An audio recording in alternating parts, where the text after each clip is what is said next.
This just in. Due to the new wave of COVID-19, the authorities are imposing a nationwide lockdown, which is expected to last 2 weeks. The lockdown will begin at midnight. Oh no, I have to get back to my dorm. We shouldn't waste any more time talking about this jerk anyway. I grabbed my stuff in a rush. Then suddenly, the doorbell rang. I'll be back in 1 second. Stephen went to answer the door, while I had no choice but to wait for him. Gosh, this whole pandemic situation was so worrying, and I was already not in the mood for any more bad news. From the living room, I could hear the voice of whoever was standing outside the door. Hey, any chance I can crash here for a bit? Sure, but just get your life together soon, will you? Gabe? Gabe turned to look at me.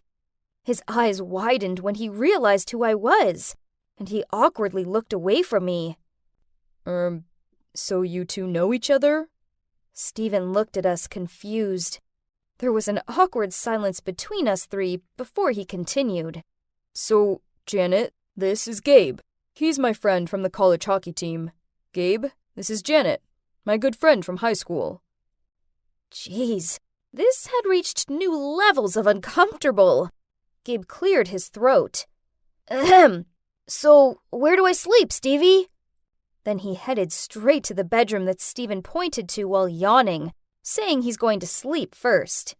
Stephen laughed and turned to me, saying, He's always like that. We were quite close back in college. He comes and sleeps over sometimes.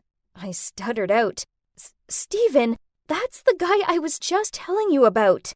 The one that ghosted me. Stephen gave me this astonished look, but he didn't say anything. Ugh, I so wasn't in the mood for this. I think it's best if I go. And right when I thought it couldn't get any worse, a phone call came. Upon seeing me pretty much freaking out as I took the call, Stephen must have sensed something was wrong. He asked me as soon as I was off the phone, Is everything okay? It's my roomie. She just told me there's been a positive case in our dorm. I can't go back until quarantine is over. Oh no, what am I supposed to do? All my stuff is in my dorm room, and I can't drive all the way back to my hometown. It's like forever, and it's late already. I wouldn't make it anywhere before the lockdown, and staying in some hotels for 2 weeks was surely not a smart choice. Janet, you can stay here. Stephen gently smiled at me. Don't worry, I'll take care of everything. I can prepare the couch for you, so you don't have to go sleep in my bedroom. Aw, he remembers I have slight claustrophobia and feel uncomfortable in small rooms. I was about to reply, but he stopped me, then immediately walked over to the couch and started rearranging it. This was cute, and I did feel touched. Guess I'm staying here for quarantine. I mean, this would be fine, but Gabe was here too. What a small world, and what an awkward situation I'm in. But what choice do I have? The first night, Stephen stayed in the living room with me, and we talked a lot. Do you ever wish we were still back in high school? Things seemed simpler then, didn't they? Sometimes. It helped that back then I had the sweetest boyfriend. Do you remember when you got the cheerleading team to perform a special routine for my birthday? That's the cutest thing anyone's ever done for me. Stephen grinned. Well, I tried. We were so happy back then. Then college got in the way. Hey, it's not all bad. We're still great friends. Stephen smiled back gently. Very true. It felt good taking a trip down memory lane with Stephen. He used to be a sweet and caring boyfriend, and he still was such a guy. No matter what, being around him made me feel safe. We continued talking until dawn, then fell asleep. Much later in the morning, I woke up to the sounds of the fridge door slamming. Through blurred eyes, I made out that it was Gabe. He glared over at me before he stormed off back to his room. Ugh! Why did he hate me so much? Then I saw that he'd left pancakes on the table. Oh, these must be for Stephen, so I took them over to him. He was eating them as Gabe reappeared. Hey, Gabe, thanks for the pancakes. Gabe grunted out a, yeah, then gave me a dirty look before he walked off again. I tried my best to avoid Gabe, but this wasn't easy when I was stuck in a small apartment with him. I spent most of my time reading a book or listening to music. Yeah, we had history, which I just finished telling Steven the moment before Gabe rang the doorbell. We dated for a month. Everything was cool and I started to like him a lot. And whoosh, he disappeared. Janet ghosted. I was still very sad and didn't want to deal with any of this yet. Did the universe set up this surreal quarantine situation so I could get over this being ghosted thing? Then after that, when Steven was in the shower, Gabe walked over to me and passed me a candy bar. I put my book down and took it from him, but only because I didn't want to be rude. Then he awkwardly perched on the edge of the couch and said, what's the deal with you and Steven? This annoyed me, so I blurted out, "It's none of your business." "Oh, please. I could already tell there's something going on the moment I walked in." Then, before I could reply, he continued, "Fine by me. Makes sense for a girl like you would fall for a playboy." Steven is a good guy. He let you stay here, didn't he? So maybe you should think twice before you badmouth him in the future. Gabe grabbed the candy bar off me, then stood up. His cheeks were puffed out with anger, and he looked like he was going to explode. That's when Steven appeared and tried to defuse the situation. He led Gabe out of the room, but after that, I was too mad to read. So I sat there overthinking things and feeling even more annoyed than ever. Dinner was awkward. We all sat around the table in deadly silence, and Gabe and I avoided making eye contact. I felt bad that Steven was stuck in the middle of this situation. He didn't deserve this. As I was washing up, I overheard Gabe say to Steven, "Can you give us some space? I need to talk to Janet in private." Steven went off to his bedroom. Then Gabe waited till I'd finished, then asked me to go out to the balcony with him. "Look, Janet, you're smart, beautiful, and very independent. I fell for you right on the first date." Ugh, right. Good luck fooling me one more time. I'm so over it. Seeing that I wasn't taking him seriously, Gabe continued.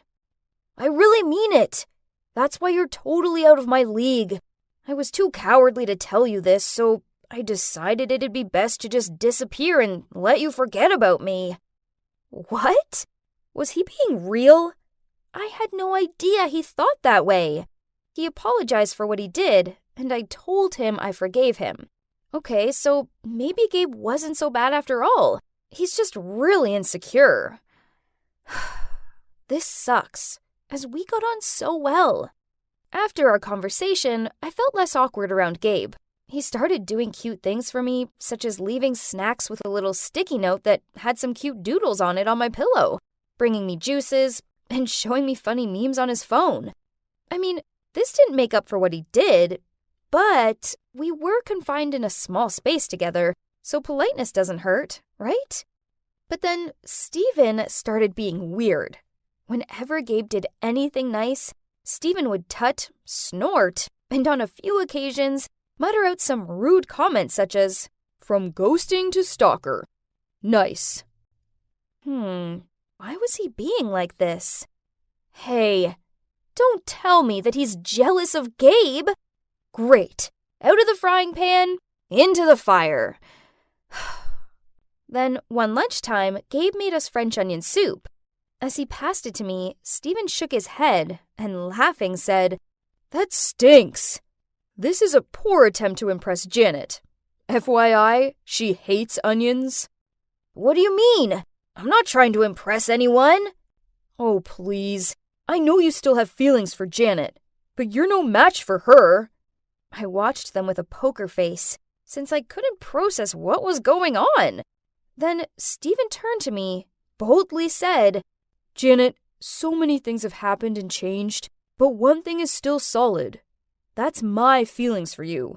Don't waste your time with this kid." Wow, I sat there perplexed. What was that? And wasn't Steven a little too mean there? This was a side of him I hadn't seen before, and I didn't like it. "Stevie, what is this? I thought we were bros." "Yeah, relax, we are.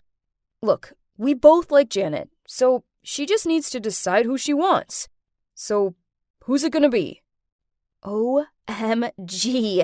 This is just like that Twyla Sega situation. I have to choose between two totally different guys. Ugh, I hate it. Both this situation and that series. And honestly, I don't like the immature way they're acting now. How dare you two create this whole dilemma by yourself and put me in the middle of it? I choose neither of you, okay? You both had a chance with me and you both let me go. I want to stay friends, but that's it. I stormed off, thinking this would be the end of it. Oh, how wrong I was. One time, I was watching a movie alone and got up to go to the bathroom. When I came back, they were both sitting on the couch, arguing with each other about who should stay and sit with me and who should go. Fed up, I shouted, "Will you both quit it already? You left me for college, and you for your own insecurities. And neither of you is acting like a grown man. I want a boyfriend who I can rely on, and that's definitely neither of you. As far as I'm concerned, any romantic feelings I had toward you both are well and truly in the past." They both gave me stunned looks, and more awkward silence prevailed. Was it a bit harsh on them? Even so, they still needed to know my feelings so they'd stop their own illusions and stop fighting in vain. Luckily, quarantine was almost over, so at least I'll be out of this smothering apartment in 2 days. Oh boy, that was the longest 2 days ever. No one spoke to each other, and the atmosphere was awful. When it finally ended, I muttered out a quick thank you and hurried to the door. "Janet, we are still friends, right?" "Yeah, you're still my friend too, yeah?"